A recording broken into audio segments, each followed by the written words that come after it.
Le Havre, place forte du café depuis plus d'un siècle, place forte surtout des torréfacteurs qui choisissent minutieusement les grains qu'ils importent. Plus un café vient de haute altitude, plus il va avoir une intensité de saveur et moins il va faire battre le cœur vite. Une fois par mois, la ville propose désormais de visiter les coulisses d'un torréfacteur traditionnel. Attention, ces grains sont à l'air libre pour la dernière fois avant de disparaître dans un circuit fermé.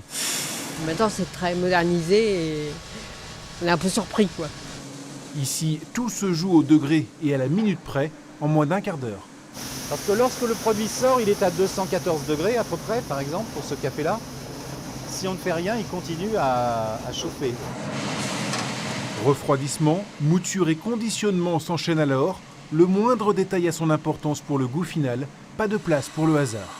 Il suffit d'aller dans un supermarché pour voir la taille du rayon café, de tous les conditionnements, toutes les présentations des produits. Donc ce que je fais avec ces visites, c'est de montrer, tant au niveau de la matière première qu'au niveau de l'élaboration du produit, ce qui peut justifier cette petite différence. Une différence de prix qui doit se retrouver au bout. C'est un peu l'image du Havre dans cette tasse.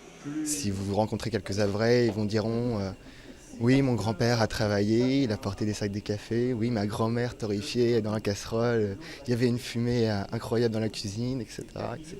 Il y a une vraie fierté à découvrir un petit peu les coulisses. Bien sûr, oui, bien sûr. Avec ou sans sucre, à chacun après de trouver la saveur qui lui convient le plus.